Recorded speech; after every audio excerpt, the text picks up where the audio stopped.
Bonjour les amis, on se retrouve pour notre rendez-vous hebdomadaire pour la petite capsule des énergies de la semaine qui commencera le lundi 16 juin 2025. On est déjà mi-juin et on termine déjà le premier semestre de cette année.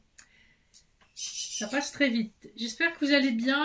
Comme d'habitude, je vous propose des couplets pour le général et le sentimental et des petits messages annexes. Donc j'ai un petit peu changé les jeux que j'utilise. Sur le général, j'ai conservé le Béline de Gabriel Sanchez et j'ai ajouté une carte du Keeper fin de siècle. Sur le sentimental, le tarot doré et le petit Lenormand étendu, tous les deux illustrés par Chiaro Marchetti. Donc on a des très jolies illustrations avec ces jeux-là. Pour vos messages annexes, je vous propose 3 choix de mon oracle à sortir très bientôt. Le souffle intuitif des cartes. N'oubliez pas de précommander si vous le souhaitez. Écrivez-moi si vous savez pas quoi faire. Et pour les énergies générales, on va simplement prendre quelques cartes du Rider-Waite pour voir un petit peu à quelle sauce on va être mangé cette semaine. Ça y est, le ciel s'est enfin éclairci et on a vraiment très très chaud maintenant. C'est venu d'un coup et on n'est pas en printemps, on est à l'été, oui, carrément. On a l'énergie d'un empereur qui saute et en dos de deck on a un 8 d'épée. Donc on a probablement un masculin qui reprend son pouvoir par rapport à des blessures. On a le magicien derrière le 8 d'épée, donc il y a quelque chose qui se transforme. L'ermite était derrière le magicien, donc on voit qu'après une période de réflexion, de solitude par rapport à ses blessures, on fait le choix de reprendre son pouvoir. J'ai le roi de pentacle qui a sauté aussi, là en mélangeant. Donc on est vraiment sur une énergie de pouvoir, de maîtrise, certainement dans le plan matériel. Sur le plan matériel, en d'autres decks, on a la tempérance, le 3 de denier et l'as de bâton. Donc on a de nouveaux projets qu'on va peut-être partager avec quelqu'un.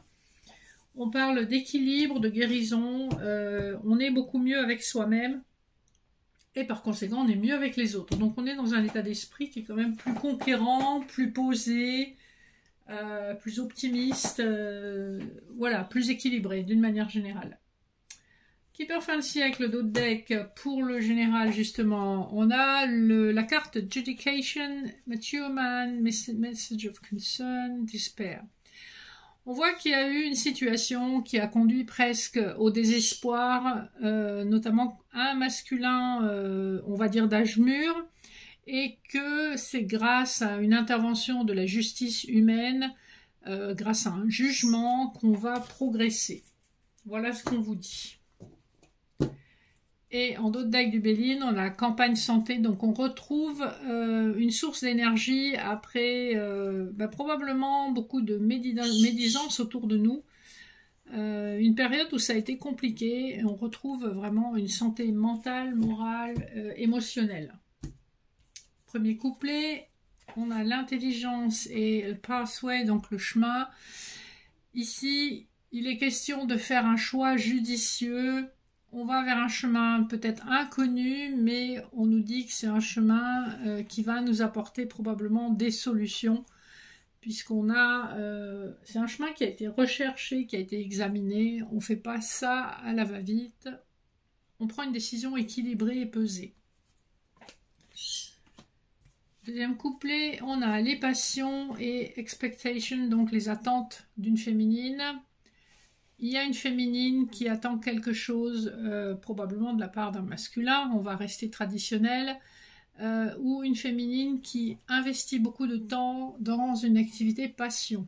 Ça peut être une activité parallèle à son travail, ou une activité qui est un hobby, et en fait, cette activité lui permet d'attendre le temps qu'une situation se débloque. J'ai vraiment cette impression parce qu'on voit qu'elle regarde dehors, alors même si elle s'occupe, elle espère quand même que les choses bougent à un moment donné. Vous voyez comment ça vous parle. Troisième couplet, nous avons le despotisme et la personne fausse, false person. Donc on a encore cette énergie d'une personne fausse qui maintient une autre personne dans une situation de contrainte, d'emprise, de fausseté, de méchanceté, de critique.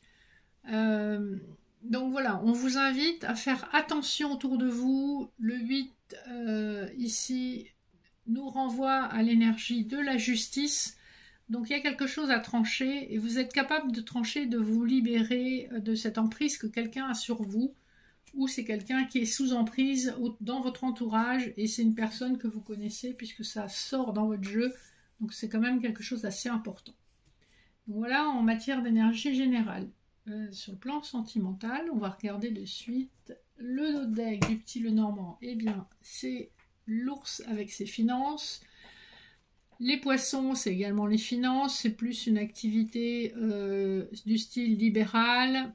On voit qu'il y a beaucoup de discussions autour de l'argent et éventuellement aussi autour des énergies tierces. Donc, si ça n'est pas un tiers sur le plan sentimental, ça peut être quelque chose qui maintient la personne de votre cœur à distance, c'est-à-dire ça peut être la famille, le travail, ça peut être une activité qui lui prend beaucoup de temps, ce qui fait que la personne n'a pas beaucoup de temps disponible pour vous.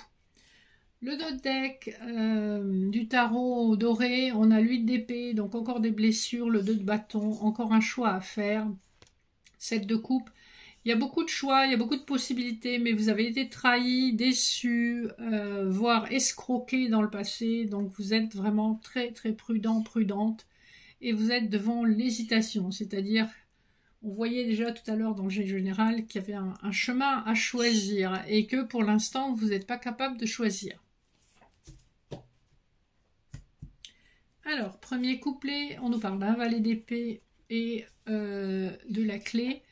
Donc on voit qu'il y a une énergie un peu jeune, un peu immature, qui est en train de trouver des solutions pour avancer dans une situation sentimentale. On sort dans un enfermement, on sort d'une contrainte qui est probablement de l'ordre du mental, hein, c'est pas une contrainte réelle dans la 3D, mais on a cette hésitation et on voit que vous allez, ou la personne en face va, trouver la capacité de surmonter cette hésitation et trouver la solution nécessaire à l'avancée. Deuxième couplet, on a le 7 de bâton et on a la consultante. Donc on a une féminine qui a extrêmement bonne réputation, qui réussit tout ce qu'elle fait, qui a beaucoup de charisme et qui attire énormément. Le dernier couplet, on a l'as de denier et l'enfant. On dirait bien qu'on va vous proposer un nouveau projet, un nouveau départ. Il y a une réelle transformation avec le chiffre 13 et l'enfant parle de nouveauté, de quelque chose de neuf, de frais. Et l'as de denier parle du fait que c'est quelque chose qu'on va matérialiser, qu'on va amener dans la 3D. On va le manifester dans la 3D.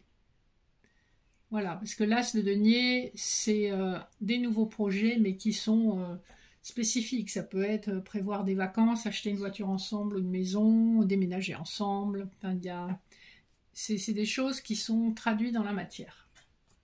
Donc on voit quand même que ça bouge. Il y a encore des contraintes, il y a encore des ralentissements, il y a encore des obstacles, mais petit à petit, l'oiseau fait son nid et on avance. Donc c'est chouette, en tout cas je vous le souhaite. Pour les messages annexes, donc pour les personnes qui auront choisi la première carte, petit cœur, vous avez la carte du blaireau. Je vais vous lire sa signification à monsieur le blaireau qui porte le chiffre 38. Alors, pour le blaireau, on nous parle du fait que vous êtes une personne résiliente, forte, qui dispose de stratégie, qui est discrète, adaptable, qui est tenace et qui a de la souplesse et de la persévérance, qui est prête à l'action et au combat. Donc on vous dit, ne vous fiez pas aux apparences. Vous êtes quelqu'un de capable de beaucoup de résilience, de stratégie, d'adaptabilité et de ténacité. Pour les personnes qui ont choisi la carte numéro 2, donc la petite fée, vous avez la carte de la menthe religieuse. C'est le chiffre 36, la menthe religieuse.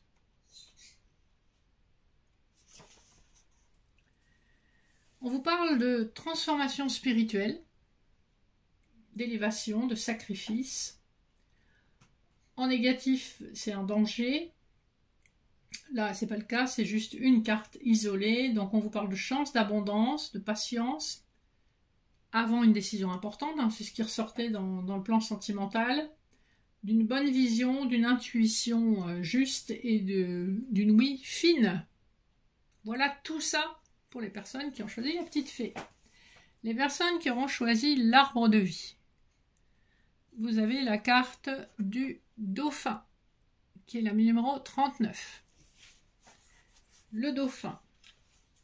On vous parle d'amour, de désir, de joie, de vie et de vitalité, de bonne santé, de grâce, de compassion, de protection, de guide spirituel, de transformation, de guérison, de renouveau. Et le dauphin est un intermédiaire entre l'humain et le divin. Voilà les amis, j'espère que ces petits messages vous auront parlé et vous auront aidé à passer un moment. N'oubliez pas que si rien ne vous parle, eh bien vous trouverez probablement un message ailleurs. N'essayez pas de forcer la lecture. J'espère en tout cas que cette semaine vous apportera beaucoup d'énergie positive, de bonnes décisions et de bonnes nouvelles. Je vous la souhaite excellente. Je vous dis à très bientôt et je vous fais de gros bisous. Bye bye.